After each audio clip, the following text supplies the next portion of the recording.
the overarching theme of so many of the stories of those trees was slow down, you move too fast. And that just kept coming up over and over. I just kept hearing those words with different trees. This is The Butterfly Effect, a podcast that shows the big impact a small action can do. Holly Worton is talking to those special people that make a difference with nature and trees. Welcome everyone to The Butterfly Effect. My name is Holly Worton. I'm your host and your butterfly here. My special guest today is Holly Worton. Holly is an author, podcaster, and speaker. She writes nonfiction books about her adventures to inspire people to get outdoors and reconnect with nature as a way to reconnect with themselves. Holly enjoys spending time outdoors, walking and running long-distance trails, and exploring Britain's secret sites. She is originally from California and now lives in England, but has also lived in Spain, Costa Rica, Mexico, Chile, and Argentina. Welcome, Holly, to The Butterfly Effect. Thank you for having me. As I mentioned in the introduction, you write nonfiction books about your adventure to inspire people to get outdoors and reconnect with nature. Yes. What made you start? I've always enjoyed writing. I wrote books for myself as a child, and then I quit writing for many, many years.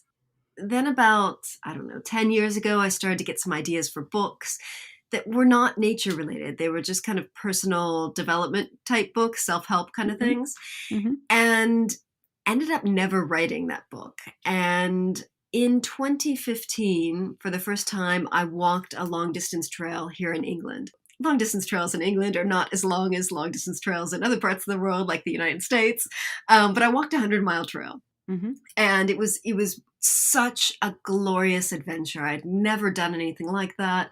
It was 7 days of just being alone on this trail. There were other people out, but there were long stretches where I was just alone in nature and carrying everything on my back. And I was staying at B&Bs every night. So I had like a shower and hot food and things every night. But I was just alone in nature for long stretches of time. And it was just such a great feeling to be out on my own in the green stuff.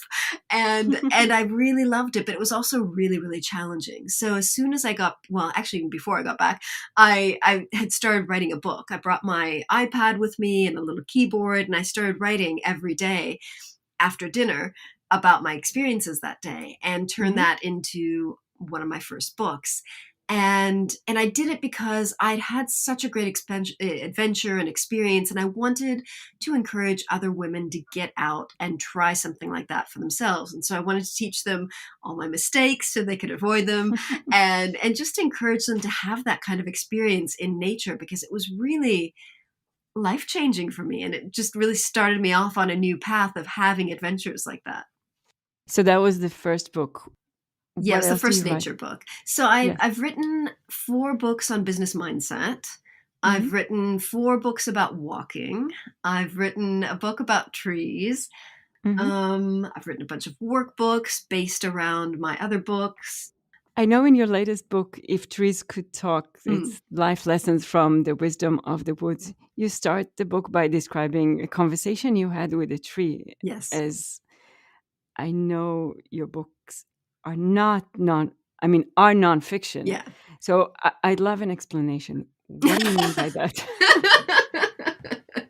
So, let me frame this by saying I'm aware that this is unusual. I'm a tree communicator, so I do communicate with trees and plants. And it was a tree that gave me the idea for the book. I was out on a forest bathing meetup, and we went to this grove of yew trees, and they encouraged us to just pick a yew tree and kind of connect with it and touch it and feel it and smell it and all that. And as soon as I went over to this tree, it said, "You're writing a book." And I was working on a novel at the time, and it was just not going well because I'm a nonfiction writer and I'd never written a novel. And it said, "So you're working on this book and it's not going well. We have a book that would be easy for you to write, and you're the person to write it." And it said, "Trees have stories and people need to hear our stories, and you could write this book." and just collect our stories. So when you say we, is the trees were saying that? Yes, yes. It's not your inner self that. No, no. So when I'm talking to a tree or a plant, the way I see it is I'm speaking with the spirit of the tree or the plant. And I'm aware that's an unusual concept for a lot of people. Yeah. So I'm trained in plant spirit healing. Like I've worked with plant spirits for many Mhm. years and tree spirits. So this is kind of a normal thing for me, but I'm aware that it's not for a lot of people. So yeah, the tree gave me this idea. And from there, I just went out and I spent almost an entire year collecting the stories of 28 trees, which I put into that book. And all trees talk to you, or is it specific trees? Um, Not all of them want to talk. So sometimes I'll kind of go up to a tree and it won't be very talkative, and that's fine. But I believe that all trees have a spirit, and that spirit is capable of communication.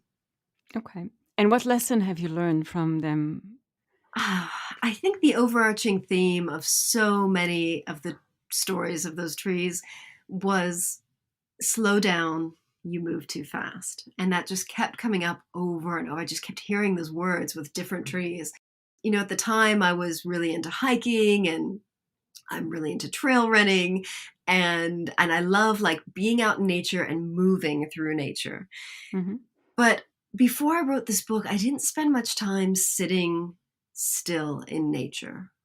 And that really changed my relationship with nature. Like once I realized that I needed to slow down and sit and talk to these trees and receive their message, I learned to just sit with a tree and close my eyes or open my eyes, but just listen to the sounds of the woods around me and listen to the leaves rustling in the wind and listen to the Hmm. squirrels and just really experience nature and trees and plants and the woods in a way that I wasn't used to experiencing it. And that really helped me to connect more deeply with nature, and in turn, that helped me to connect more with myself.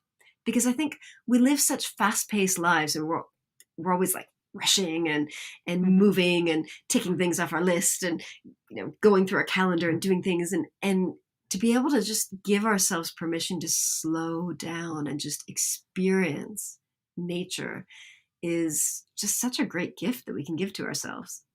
Right. And this is basically forest bathing. Yeah, yeah, We all need to slow down and take a deep yeah. breath, regardless. Yes.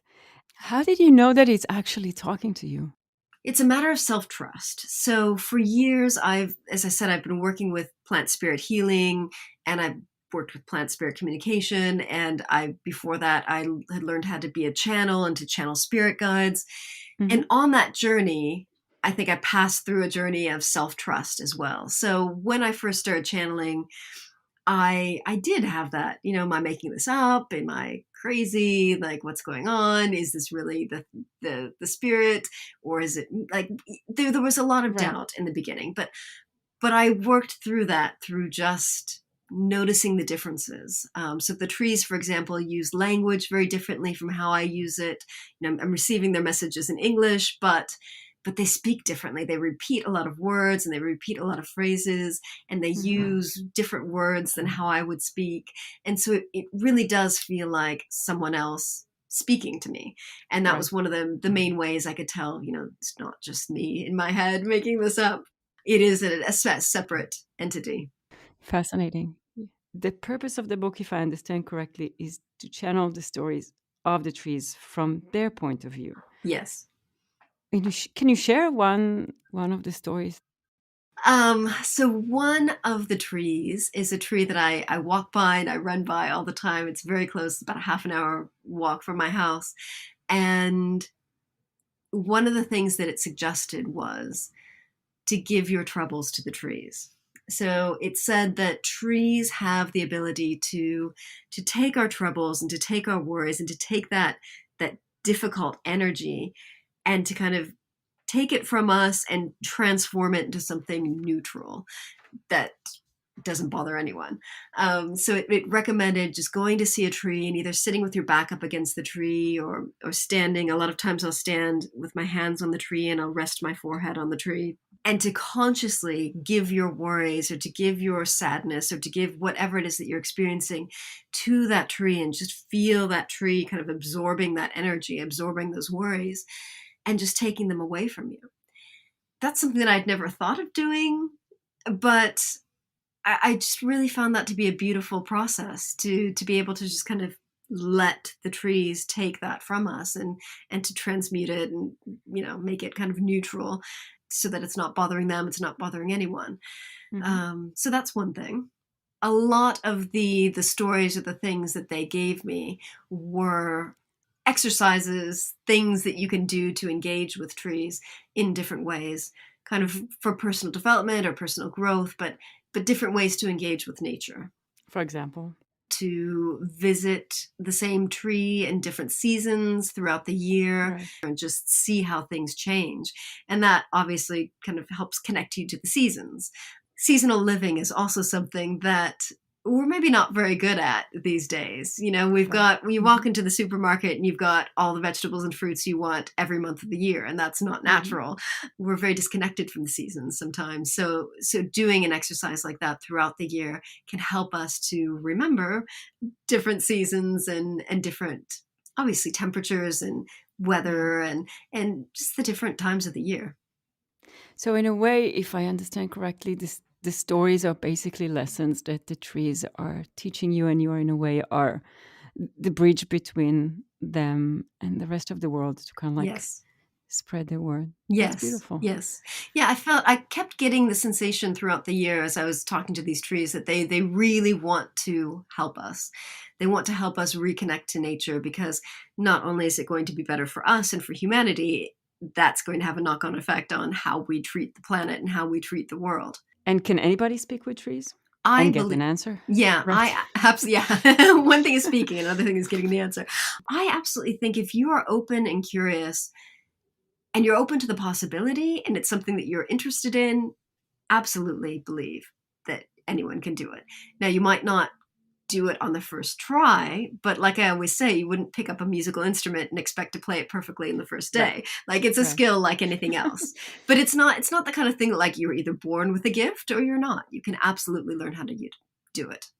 And how can you do that? It goes to going back out into nature, slowing down, spending some time sitting with a tree, and really connecting to all of your senses. It's a basic forest bathing stuff, like connecting to what do you smell? What do you taste? What do you hear? What do you see? And then from there, being aware of the different clair senses. So we've all heard of clairvoyance, but clairaudience is how I communicate with the trees, because I hear their voice in my mind. It's not a very direct communication like we're having now, where we're both speaking verbally, obviously, because trees don't have vocal cords. It's more of a subtle communication. So you need to be aware of, you might hear a voice in your head. You might see an image, get an image of something that serves as a symbol for what they want to communicate. You might get a taste in your mouth that, again, serves as a symbol for the message. You might smell something. You might feel something. So it might come in many different ways. It might not be as clear as a voice. So just be aware of all the different ways that it might communicate with you, and just be open to seeing what happens. That is fascinating. Do you hear them all the time? I do, yes. So like when I reach out to a tree, I will hear the voice come back. And like I said, not all trees want to talk. So sometimes I might get a tree that's like, no. Right. So yeah, but a lot of times I've just gotten used to, when I go for a trail run now, I might just kind of run through and just say, hello, trees. And, and I might hear some voices back, but when I'm running, obviously that's different. But it's something that's become like a normal part of my outdoors life now. Right. Now, I know there's some very ancient trees and there's some that are young.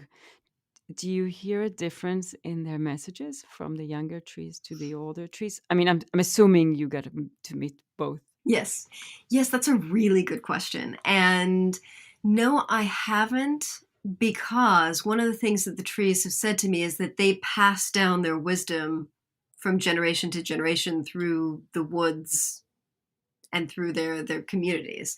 So a young tree is not necessarily just have the knowledge that it might have acquired through its short life, but it's Mhm. got all the knowledge of its ancestors as well.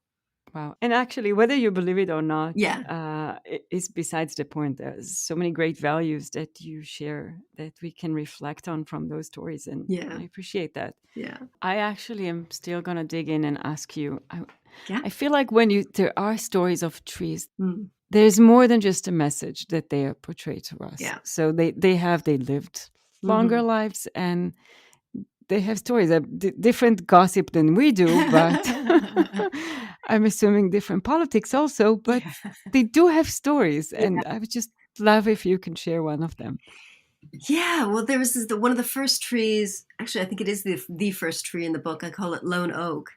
It's this plantation forest, so it's non-native trees, evergreen trees, and this Hmm. one old oak tree, which is like basically dead and dying. And it's the only native tree left in this forest, which is a commercial forest. And part of that tree's story was how things have changed. All of his community was cut down to build this Hmm. forest, and Hmm. just the sadness of being like the only one in that area and just being alone. And it just, I haven't been back to that tree in a long time, but I need to revisit it. It felt very sad. Right. And then conversely, talking also about commercial woodlands, I've always felt, I don't know, like I don't like commercial forests. I don't like that plantation of trees, all of the same Hmm. species. I like, Right. native natural forests that have a mix of trees and plants. And when I was in this other forest in England, I was just walking through and had been talking to a couple of trees along the way and collecting their stories. And then I saw this plantation and I just had this feeling of like, oh, it's just so dark and lifeless and there aren't any birds and I can't hear anything and it just looks awful. And this tree Hmm. step forward, like metaphysically step forward, spoke Right. out to me and kind of told me off and said like, we are providing a service for you people. Like, we're going to Right. give our lives so that you can have paper and cardboard and stuff. Like, have some respect. Right. So I really felt like I got told off there, but I really felt like it had a very strong personal message in the sense of, I'm here to provide a service and you're disrespecting me. Don't do that. So I think that was another tree that kind of chose to comment on its personal life and its destiny in life.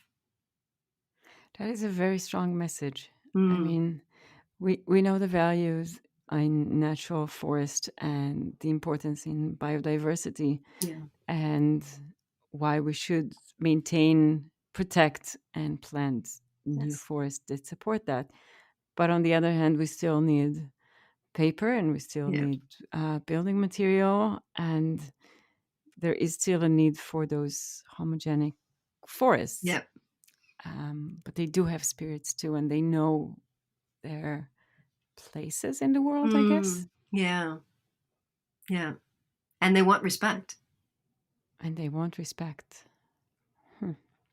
Well, okay. I don't know what to ask after that. I felt like I when I walked away from that conversation, I just felt like, whoa, I haven't been looking at this from the right way. Like I felt really bad that, I got a talking to because I just felt like I love trees. I've always loved trees. Like I'm working on this book. I am dedicating my year to trees. And yet I felt like a tree racist because there was this Right, one type of tree that I just wasn't respecting. right.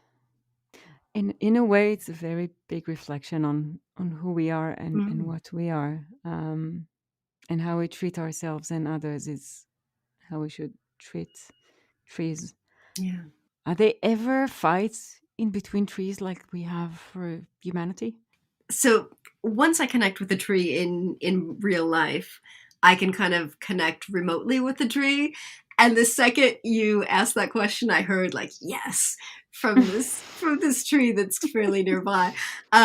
Yes, so they do have disagreements. They do have difficulties like between each other, but mostly it's peaceful.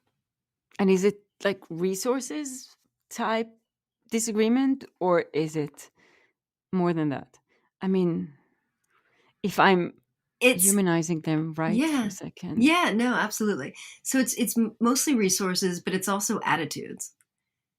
So Hmm. I think in the same way that one tree had a talking to me about about my lack of respect.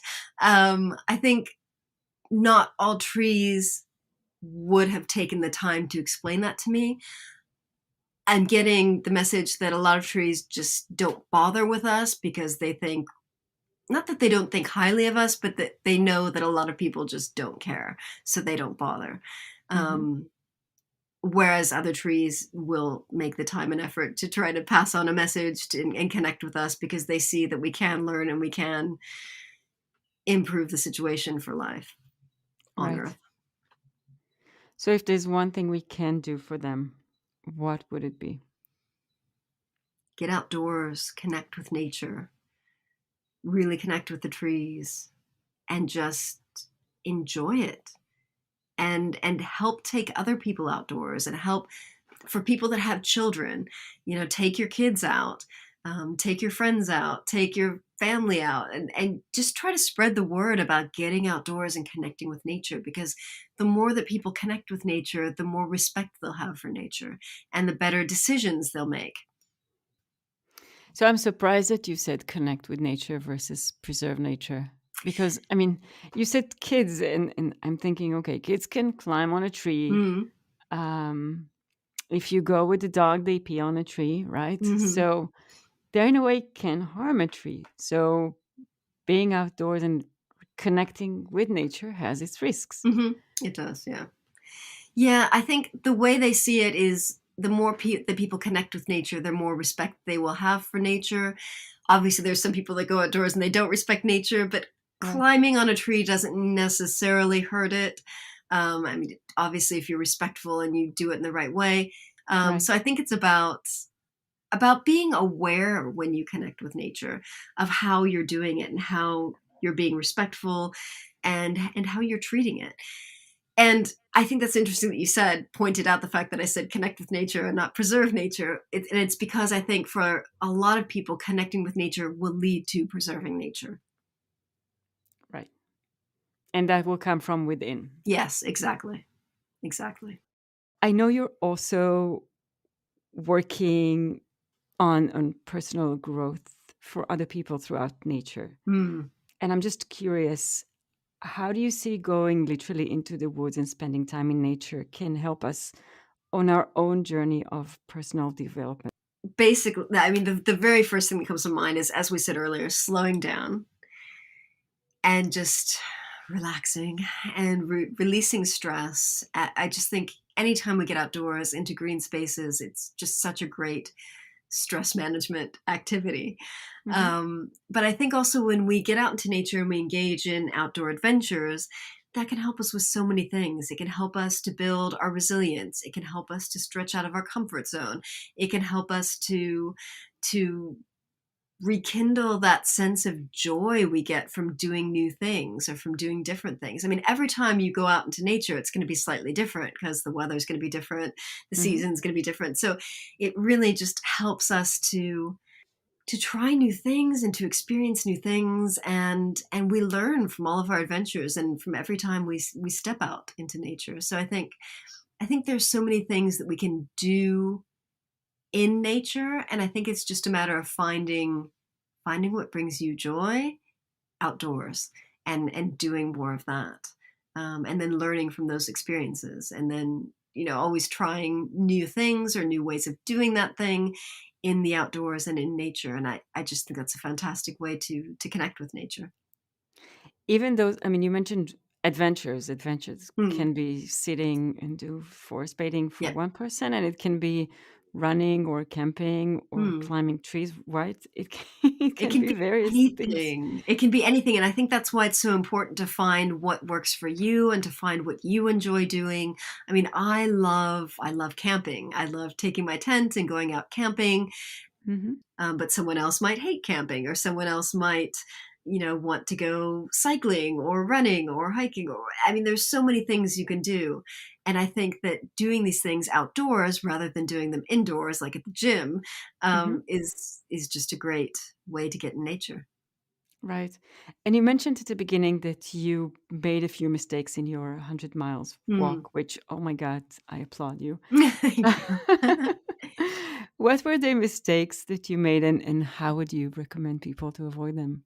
A lot of it was foot care management and blister management and how to prevent blisters. You're very dependent on your body when you do something like this. So you need to take Right. care of yourself. If you're going to be walking 10 or 15 miles a day for a week, like you need to make sure that your personal body management is as efficient Right. as possible, and you're really looking after yourself, because if you don't look after your feet, it's going to be really painful and difficult. But I think one of the most important things that I've learned from not just that walk, but from my outdoors adventures in general, is that I'm capable of so much more than I thought I was. And that's something I've learned, like I said, through being outdoors in nature and doing Hmm. these things. I earlier this year I ran a 100-kilometer race, first time I'd ever done that distance, and I got back from it and I just thought, if I could do that, like what can't I do? Right. It was very unusual weather conditions. It was extremely muddy. Thankfully I didn't fall, but it was so slippery and difficult and challenging, and I learned so much from it because I learned I was capable of doing that, and at the same time I was out in nature all day long, and it was just absolutely wonderful, and it was just such a great way of connecting with nature. I would say that I would argue that everybody can achieve those things only if Yeah. they want to. Yeah. What advice would you give to those who want to start? Find what piques your interest. I've been a runner on and off my entire life, but it wasn't until last year that I started thinking about running longer distances like that outdoors. Hmm. So find what's interesting to you and then feed your mind with stories of other people doing those things.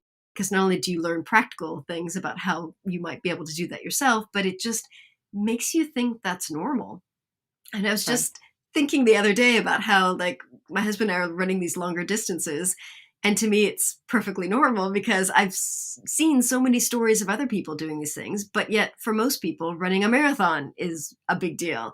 Whereas I'm looking at, 100K, 100 miles. Right. So, so learn from other people and just surround yourself with stories of other people doing these things. And that will make it your new normal.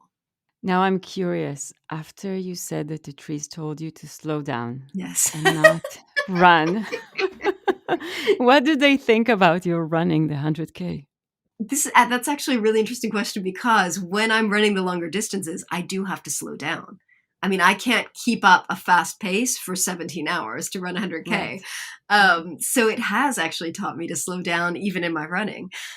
From what I've experienced from the trees, like as I'm running through the woods, I would say they're supportive of it because it's, getting me outdoors for longer periods of time. That's beautiful.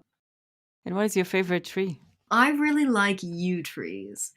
Yew trees are just really beautiful, and they just feel really magical, and they live for hundreds and in some cases thousands of years. And when they get really, really old, their trunk will kind of split into two, Hmm. and you can kind of get inside it and sit inside it, and it's just really lovely to be able to sit inside an ancient tree and just be surrounded by tree. I don't know. I love it. There's another tree that's going to appear in my new book that's an old oak tree, and it's the same thing. It's got kind of a hollow on the inside of it. The tree's still alive. It's still growing, but you can sit inside it and just be surrounded by this lovely tree. So Hmm. I really do love big old trees, but yews are one of my favorites. Thank you so much, Holly, again for your story and the trees' story and all these values. And I encourage you all to go spend time in nature. Yeah. Thank you. Thank you. And thank you, everyone, for joining me today. We are all beautiful butterflies, each in his and her individual ways. I wanted to thank you for joining me today in this episode. I really appreciate you coming on this journey with me, and I hope you can join me next time. And remember, it only takes a small action to make a big difference. Be a butterfly. And that's all for this episode. Thank you for joining us today. Please subscribe to hear more of our stories of change.